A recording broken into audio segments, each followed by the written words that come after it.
Unsure of your dream? Study abroad destination? Clear your doubts. Videsh Consult. Call 9676502888. నమస్కారం, welcome to I dream. ధర్మ మార్గం with Vijitha కార్యక్రమానికి స్వాగతం.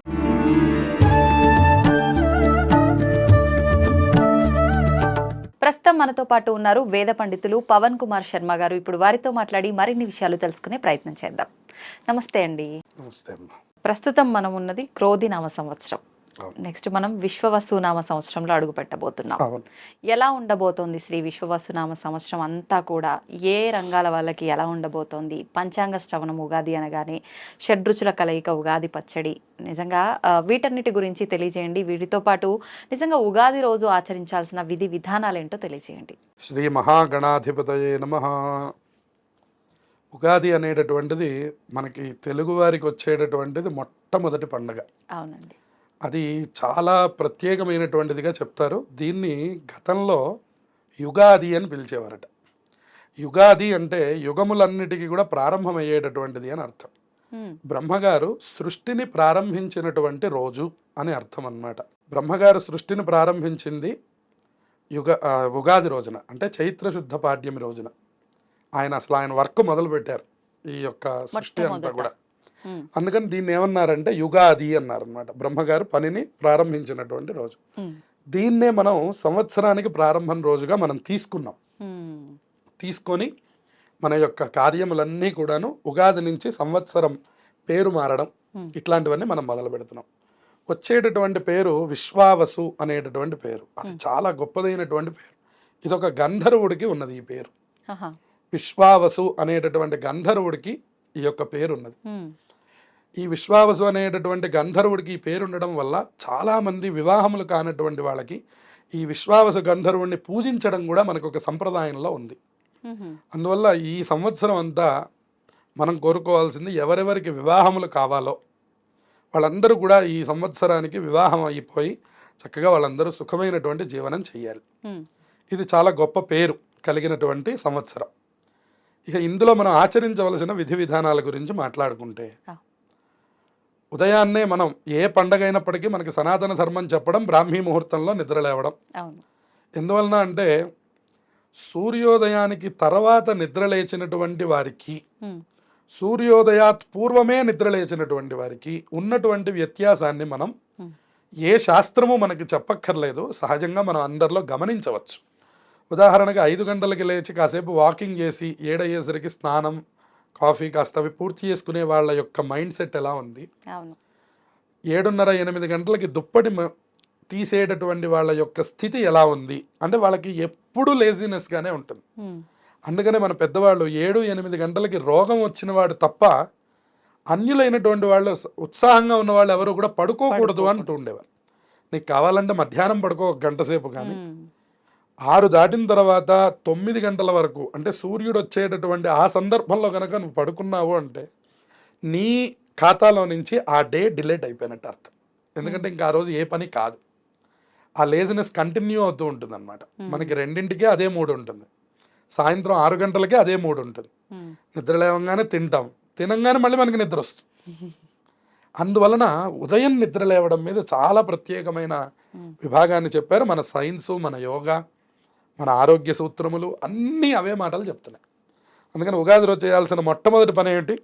మిగతా రోజుల్లో ఎప్పుడు లేచినా లేవకపోయినా కనీసం ఉగాది రోజైనా అట్లీస్ట్ మనం బ్రాహ్మీ ముహూర్తంలో లేవడం. కనీసం 5:30 కన్నా, బ్రాహ్మీ ముహూర్తం 4 గంటలకి, సూర్యుడు వచ్చే ముందర లేవడం అంటే కనీసం 5:30 కన్నా నిద్ర లేస్తే ఆ రోజు కూడా ఒంటికి నూనె రాసుకొని అభ్యంగన స్నానం అంటాం మనం. అభ్యంగన స్నానం చేస్తే అలక్ష్మి పరిహారం జరుగుతుంది. అంటే ఏదైతే చెడు ఉన్నదో, నెగిటివ్ ఏదైతే ఉందో అదంతా వెళ్ళిపోతుంది. అది పెద్దలు మనకి నూనె మాడికి కొంచెం ఒంటికి నూనె రాస్తే అది ఇంకా చలవ అని చెప్తారనమాట. పెద్దలు లేకపోతే మనమే ఒంటికి కాస్త నువ్వుల నూనె రాసుకొని ఆ లోపలికి వెళ్ళి శుభ్రంగా స్నానం చేసి ఆ తర్వాత ఒక నూతనమైనటువంటి వస్త్రాలు ధరించాలి. ఆ రోజు పాత బట్టలు కట్టుకుంటే ప్రధానంగా ముందు దరిద్ర దేవతను ఆహ్వానించడంట. కొంతమంది ఏమంటూ ఉంటారంటే, మాకు ఇట్లాంటి నియమాలు ఏం లేవండి, సాయంత్రం ఏదో ఫంక్షన్ ఉంది దానికి వేసుకుంటాం కొత్త బట్టలు, ఇప్పుడు ఏదో మామూలు బట్టలు వేసుకుందామని అనుకుంటారు. మీరు బట్టలు వేసుకునేది ఎవరికో కనిపించడానికి అనేటటువంటి విభాగం అనేటువంటిది అసలు మనలో ఒక రిజిస్టర్ అయిపోయింది అనమాట. వాళ్ళ మనం ఏదైనా ఒక బట్ట వేసుకోగానే అందరూ చూడాలి, బాగుంది అనాలి అనేటటువంటి ఒక ఆసక్తితో వేసుకుంటున్నాం, కానీ మన గురించి మనం వేసుకోవడం పోతుంది లోకంలో. అందుకని ఇప్పుడు ఇంట్లో ఉన్నంతసేపు మనం చూడండి, మనం వాడే దుస్తులు ఏమిటి, పిచ్చి పిచ్చిగా. బయటకు వచ్చినప్పుడు మనం వాడే దుస్తులు ఏమిటి, దాని మీద కూడా మనకి ఈ అధ్యయనం సరిపోతుంది. అవును. అందుకని ఈ ఉగాది యొక్క పర్వదినం ఏం చెప్తోందంటే, ఎవరు చూసినా చూడకపోయినా నీ కోసం నువ్వు వేసుకో, నీ లక్ష్మీదేవిని నువ్వు ఆహ్వానం చేసుకో. నువ్వు ఎవరి కోసమో కాదుగా, మన బ్యాంక్ బ్యాలెన్స్ మనకి తెలియాలి కానీ ప్రపంచానికి తెలియక్కర్లేదు. వాస్తవం.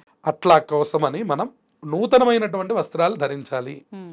చాలా మంది ఇట్లా అనడం చూసాం కాబట్టి ఇక్కడ మనం చెప్పుకుంటున్నాం ఇది. అవును. ఎందుకంటే సాయంత్రం బయటికి వెళ్తున్నాము, సాయంత్రం గుడికి వెళ్తాం కాబట్టి సాయంత్రం కొత్త బట్టలు వేసుకుందాం, ఇప్పుడు నార్మల్ వేసుకుందాము అని అనుకుంటాం. కానీ కాదు, ఉదయం తలస్నానం అయిపోగానే కొత్త బట్టలు ధరించాలి.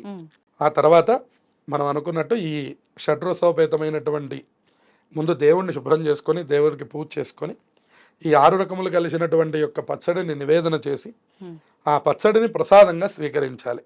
అది స్వీకరించేటప్పుడు కూడా మనకు ఒక ప్రత్యేకమైనటువంటి శ్లోకం ఉన్నది. ఆ శ్లోకం చెప్తూ గనక మనం గనక తీసుకున్నట్లయితే సంవత్సరం మొత్తం కూడా మనకి ఆరోగ్యాన్ని ప్రసాదించమని ఆ శ్లోకంలో అర్థం ఉన్నది. ఏంటండి? ఆయుర్వృద్ధి కరం తస్మాత్ నింబకందళ భక్షణం అని. ఇది ఆయుష్ని వృద్ధి చేస్తుంది అన్నమాట, తేజస్సుని వృద్ధి చేస్తుంది. ఈ 6 రకములు కూడా మనకి లోపల ఉన్నటువంటి 6 గుణములకు సంకేతం. ఈ 6 గుణములు కూడా మనకి ఎప్పుడెప్పుడు ఎంతెంత కావాలో అంతంత కావాలి. ఇవాళ మనకి ఏ గుణం లేకపోయినా మనం ఫెయిల్ అయిపోయినట్లే. మనకు కాస్త కోపం లేకపోతే ప్రయోజనం లేదు, మనకు అసలు శాంతం అనేటువంటిది లేకపోయినా ప్రయోజనం లేదు. అన్ని రకములు మనుష్యుడికి అవసరం. అది గుర్తు చేయడమే ఈ షడ్రసోపేతమైనటువంటి ప్రసాదం మొట్టమొదట తీసుకోవడం. ఆ తర్వాత మనం దేవతార్చన చేసుకొని మామూలుగా దేవుడికి పూజ, ఆ రోజు ఎవరికి ఏది చేతనైతే ఆ పిండి వంటలు తీసుకోవడం. మొట్టమొదటి పని ఇప్పుడు ఈ సంవత్సరం నుంచి చేయవలసింది ఏమిటంటే, అందరూ కూడా ముందు వాళ్ళ తల్లిదండ్రులకి నమస్కారం చేయడం. అన్ని గుళ్ళకు వెళ్ళినటువంటి ఫలితం ఇది మనం అందరం తెలుసుకోవాలి.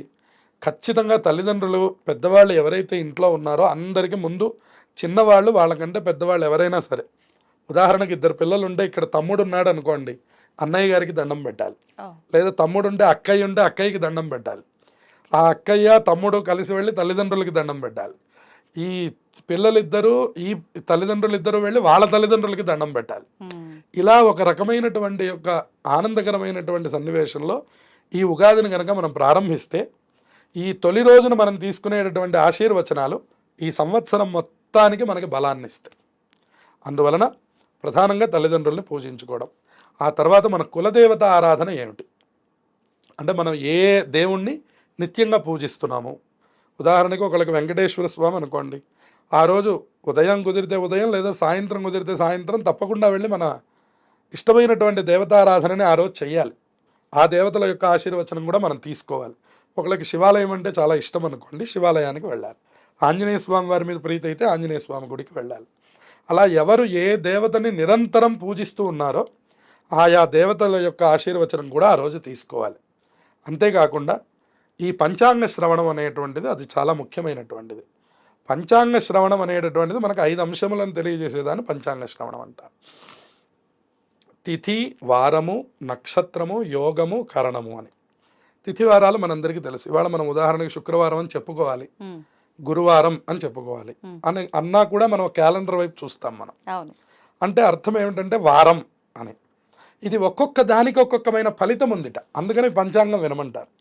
తిథయిశ్చ శ్రియమాప్నోతి అన్న. తిథి కనుక తెలుసుకున్నట్లయితే రోజు మనకి డబ్బు, శ్రియం కలుగుతుందిట. వారాత్ ఆయుష్యవర్ధనం, వారం కనుక తెలుసుకున్నట్లయితే ఆయుష్ పెరుగుతుంది.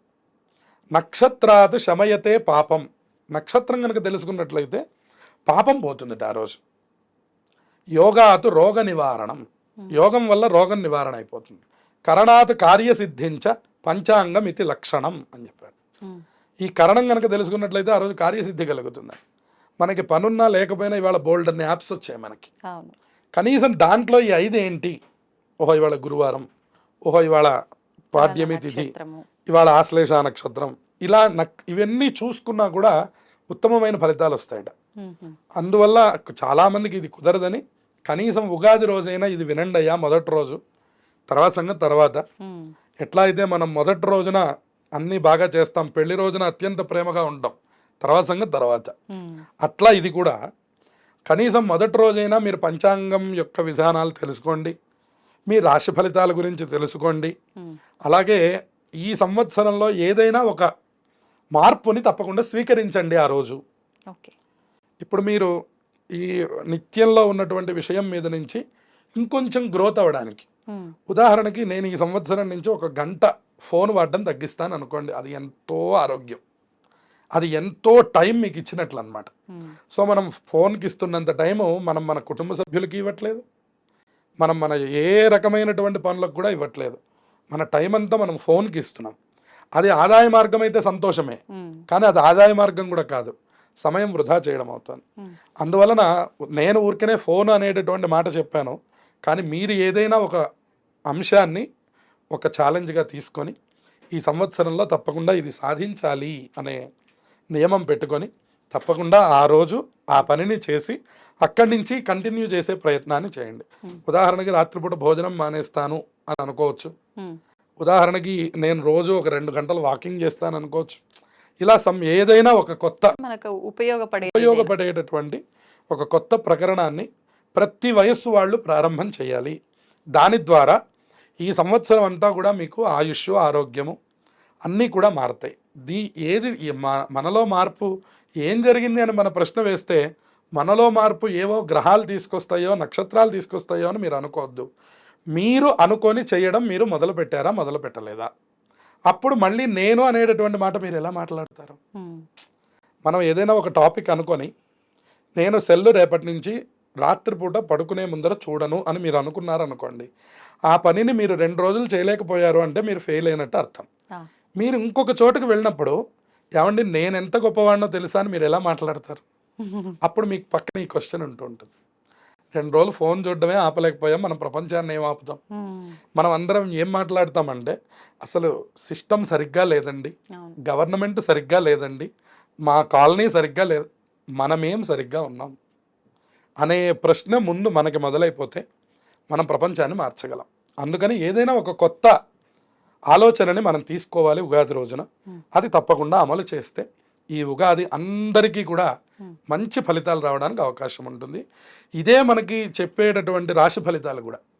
రాశి ఫలాలు ప్రత్యేకంగా చెప్పడానికి గల కారణం ఏమిటంటే అందరం సనాతన ధర్మం వైపుకి నడవడం, అందరం కనీసం రోజుకొకసారైనా దేవాలయాన్ని సందర్శిస్తాను, లేదు నెలలో నాకు 50,000 రూపాయల జీతం, 1,000 రూపాయలు మా కాలనీలో ఉన్నటువంటి దేవాలయానికి ఇస్తాను, 49,000 నావేగా, 1,000 రూపాయలు ఒక మంచి కార్యం కోసం నేను ఖర్చు పెట్టనా? అది దేవాలయం అనే కాదు, ఒక అనాథాశ్రమానికి ఇవ్వండి, ఒక పిల్లల్ని చదివించడానికి ఇవ్వండి, మీ ఇంట్లో మీ దగ్గర పనిచేస్తున్నటువంటి వాళ్ళ యొక్క పిల్లల చదువులకు ఇవ్వండి. దేవతలనే నమ్మాలి అని నేనేం చెప్పడం లేదు. ఏదో ఒక నిమిత్తంగా ఒక ఆలోచనని తీసుకొని తప్పకుండా అమలు చేస్తే తప్పకుండా ఈ మార్పు, ఉగాది అనేటటువంటి సంవత్సర మార్పు ఏదైతే ఉందో అది మన జీవితంలో కూడా మార్పును తీసుకొచ్చి అందరికీ మంచి జరగడానికి అవకాశం ఉంటుంది. చక్కగా వివరించారండి, ధన్యవాదాలు. శుభమస్తు.